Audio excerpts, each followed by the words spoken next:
또 우리에게 허락하여 주시고 또 하나님의 영광을 위해서 또 살아갈 수 있도록 은혜를 허락하여 주심을 감사를 드립니다.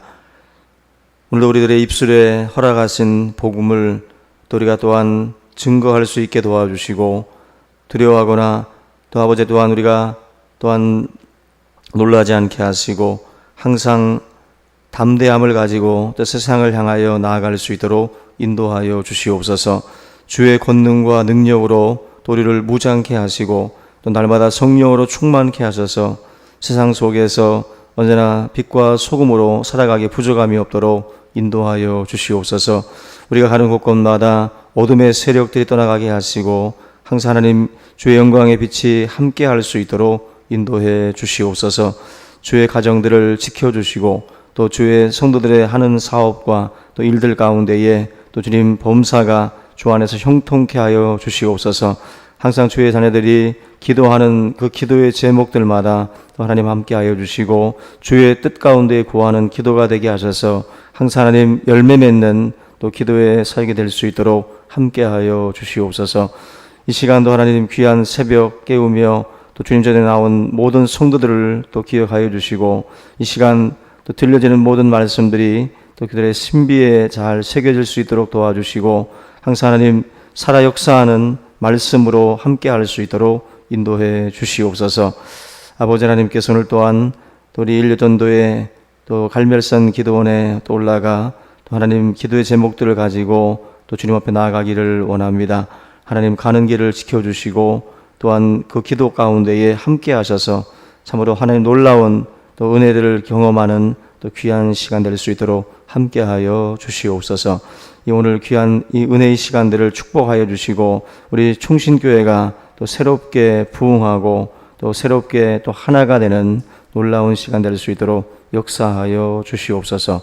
감사하고 예수님의 이름으로 기도하옵나이다. 아멘. 우리 하나님 말씀 에베소서 2장 10절 에베소서 2장 10절입니다. 311조 신약성경 311조입니다. 에베소서 2장 10절 한 절만 보겠습니다. 우리는 그가 만드신 바라 그리스도 예수 안에서 선한 일을 위하여 우리로 그 가운데서 행하게 하려 하심이니라. 아멘. 인생에는 세 가지 단계가 있다라고들 말씀을 합니다. 첫째가 이제 생존 단계라고 해서 인생의 목적이 그냥 빨리 일 끝내고 집에 가서 남들보다 빨리 쉬고 또 남들보다 먼저 성공해서 좋은 집 사고 또 멋진 휴가 즐기는 뭐 이런 정도의 단계, 생존 단계라고들 그냥 말씀을 하는데 두 번째는 이제 성공의 단계라고 해서 집도 있고 경제적인 안정도 누리는 단계이긴 한데 이분들 마음속에는 왜 이렇게 허전할까 하는 그런 그 생각들이 떠나지 않는 부류입니다. 가질 것 다 가졌고 생각했던 것들 다 이제 누리고 있는데 뭔가 이제 허전한 마음을 계속 가지고 있는 겁니다. 성공의 단계에 있다라고 우리가 흔히들 말을 하지만 성공한 것이 아니죠. 많은 사람들은 이 단계에 올라간 사람들을 보면 이제 성공했다. 뭐 일가 친척들끼리 만나도 뭐 성공했다라는 말들을 아마 주고받는 그러한 그 정도의 단계입니다. 우리가 이제 이 단계에서 이제 가장 중요한 단계인 목적의 단계로 올라가야 되는데 흔히 말하는 이러한 어떤 그 내가 일하는 뭐 이유라든지 또 존재의 이유를 이제 분명하게 아는 거죠. 나에게 허락한 환경에 대해서도 왜 나에게 이러한 것들을 하나님이 주셨고 허락하셨는가. 인생의 목적을 가지고 무언가를 이제 내가 살아야 된다라고 하는 분명한 방향을 잡은 사람들입니다. 목적이 이끄는 삶이라고 해서 이제 릭 워렌이 말을 했던 그 내용처럼 삶에 대한 뚜렷한 어떤 그 목적들, 자기가 지금 가지고 있고 누리고 있는 것들이 무엇을 위해서 쓰여져야 되는지를 아는 거죠. 근데 이전 단계였던 사람들은 그저 그것을 갖기 위해서만 달려왔는데 갖고 나니까 아무것도 아니거든요. 우리가 바라보고 선망할 때까지는 굉장히 좋지만 막상 내 것이 되고 나면 그 다음에는 이게 다인가 싶은 마음들이 찾아옵니다. 그것만 가지면 굉장히 어떤 뭐 기쁨도 있고 행복할 것 같았는데 막상 잡고 나면 그게 아니거든요. 그게 지금도 많은 사람들은 그런 식으로 우리가 흔히 말하는 그건 목표거든요. 목표가 있고 목적이 있어요. 목표에 목숨 거는 사람들이 많습니다. 그게 그냥 다인 거예요. 저걸 가져야 된다. 그건 목표거든요. 근데 많은 사람들은 목적이 없이 그냥 그것만을 잡기 위해서 달려가는 일들이 많이 있습니다. 그래서 우리가 오늘 이 말씀 속에서 우리에게 이야기하는 걸 보면 우리는 그가 만드셨다라고 말씀을 해요. 우리가 목적이 있는 삶을 살기 위해서 기본적으로 가져야 될 생각 중에 첫째가 바로 하나님의 철저한 계획 속에서 지음받은 자다. 우리가 무언가를 망치를 가지고 뚝딱뚝딱 만들 때도 분명한 목적을 가지고 만들죠. 편집꽂이를 만들든 책상을 만들든 어떻게 내가 쓰겠다라고 어떤 목적을 갖고 만드는 거죠. 목적이 있는 거죠. 그냥 만들어 놓고서 내가 이걸 왜 만들었지? 그런 환자처럼 바라보는 게 아니라 분명한 목적을 가지고 만들었다. 이 10절에서 우리는 그가 만드신 바라라는 말씀은 단순히 그냥 만들어졌다라는 내용이라기보다는 목적을 갖고 하나님께서 우리를 철저한 계획 속에서 지었다라는 것입니다. 천지를 창조하실 때에도 하늘의 해와 달과 별과 또 모든 만물들을 만드실 때에도 보시기에 좋았다라는 것도 그냥 단순히 그냥 관망용이 아니라 이게 상호 연관이 돼가지고 서로에게 어떤 영향을 주는 어떤 것으로 1월 성신도 만들었고 모든 만물도 철저한 계획 속에서 하나님이 각각의 그 폼 속에다 틀 속에다가 다 이 만물들을 집어넣습니다. 한마디로 모든 철저한 계획 아래 천지를 하나님이 지으신 거예요. 우리 사람을 지으실 때 그리고 저나 여러분들을 지을 때도 하나님이 분명한 계획 속에 지었다.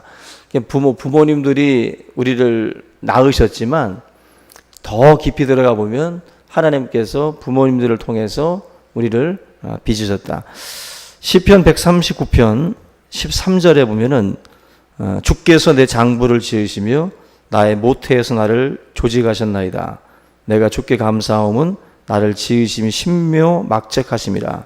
주의 행사가 기이함을 내 영혼이 잘 아나이다. 하나님이 우리를 장부를 짓고 우리의 모든 것들을 다 모태에서부터 조직하셨다라고 믿음의 고백을 하고 있거든요. 하나님께서 저와 여러분들을 분명히 아름다운 그 걸작품으로 지으신 거예요.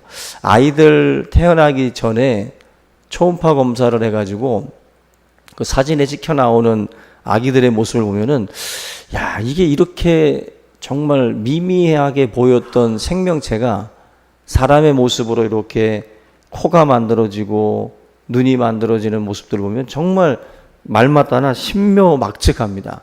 우리가 만드는 게 아니라 이 속에서 막 만들어지고 있잖아요. 엄마가 뭐 이게 손으로 다 빚는 게 아니고 그냥 우리 속에서 자기가 막 알아서 만들어지듯이 이렇게 뭔가 생명체의 형상들이 빚어지는데 바로 이 시편 139편의 말씀처럼 하나님께서 우리들을 조직하고 또 우리를 지으셨다. 이게 기본적으로 저와 여러분들에게 베이스로 깔려야 돼요. 하나님이 나를 지으셨구나. 나를 목적을 갖고 만드셨구나. 여기 10절 다시 보시면 그리스도 예수 안에서 선한 일을 위하여 지으심을 받은 자다. 그리스도 예수 안에서 선한 일. 우리가 선한 일이라고 하는 개념도 그리스도 안에 있을 때부터 사실은 쌓여져요. 하나님이 보실 때에 선하다라고 하는 일들은 그리스도 안에서부터 시작이 되는 겁니다. 우리가 하나님 앞에 들고 나갈 때 그리스도 안에 밖에서 했던 일들은 사실 누더기와 같은 것들입니다. 아무것도 하나님 앞에 인정받을 수 없는 일들이죠. 그리스도 예수 안에서 선한 일을 위해서 결국 계획과 섭리 속에서 우리가 지음을 받고 이 아름다운 일들을 위해서 하나님이 우리를 지으셨다. 그래서 우리가 살면서 가져야 될 생각 중에 하나가 항상 어떤 일들이 일어나면 궁금해해야 됩니다. 저 일이 왜 일어났지? 우리가 흔히들 말하는 섭리사관이라는 게 있어요. 하나님의 경륜과 또 하나님의 섭리 속에서 이루어지는 일들이다라는 말들을 많이 하거든요. 그렇게 보면 우리들에게 일어나는 일들 중에 우연이라는 것은 없어요. 내가 태어난 것도 우연히 태어나는 게 아니라 목적을 갖고 태어나는 것처럼 내 주변에 놓여지는 돌들, 바둑으로 치면 내 주변에 놓여지는 돌들 하나하나가 사실은 우연히 놓여지는 게 아니라는 거예요. 우연히 놓여지는 게 아니라 분명한 하나님의 섭리 속에서 만들어지는 그러한 일들이다. 그래서 어려움이 찾아오거나 여러 가지 어떤 이해할 수 없는 일들이 벌어질 때에도 거기에는 하나님의 섭리가 있다. 요한복음 9장에 보면은 태어날 때부터 소경된 사람의 이야기가 나옵니다. 이때도 보면은 태어날 때부터 소경이 된 이유를 물을 때에 예수님께서 요한복음 9장 3절에서 그에게서 하나님의 하시는 일을 나타내고자 하심이니라. 하나님의 영광을 나타내기 위해서 그러한 일들, 그러한 역경들을 가지고 태어나는 경우들도 있다. 장애를 가지고 태어나는 아이들도 있고 수많은 이해할 수 없는 일들이 우리 주변에 많이 벌어져요. 근데 그러한 것들을 가지고도 하나님의 영광을 나타내는 것이 바로 하나님의 역사예요. 우리가 이런 걸 보게 되면 삶 속에서도 우리가 누구를 원망하고 싶을 때도 있고 또 항상 죄책감에 또 여러 가지 일들로 인해서 우리가 힘들어할 때도 있는데 이러한 삶을 하나님께서 왜 허락하셨을까? 우리가 좀 더 믿음의 눈을 가지고 바라보고 고민하다 보면 하나님께서 저와 여러분들에게 지혜를 주고 눈을 열게 하셔서 하나님의 섭리가 여기 있구나. 이걸 우리가 깨닫고 더 하나님의 어떤 영광 가운데서 행할 수 있는 그런 방향들을 하나님이 허락해 주실 줄로 믿습니다. 여기 10절 마지막에 보면은 이 일은 하나님이 전에 예비하사 우리로 그 가운데서 행하게 하려 하심이니라. 저와 여러분들이 이 말씀 그대로 정말 예수 그리스도 안에서 정말 우리가 행할 수 있는 모든 것들 다 이런 그 분명한 목적과 또 하나님의 섭리를 깨달을 때 가능한 일이라고 믿습니다. 오늘 이 하나님의 뜻을 우리가 또한 깨닫고 진리 안에서 행하는 우리 모두가 될 수 있기를 주님의 이름으로 축원합니다. 우리 이 시간 주기도문 하시고 기도의 시간 갖겠습니다. 하늘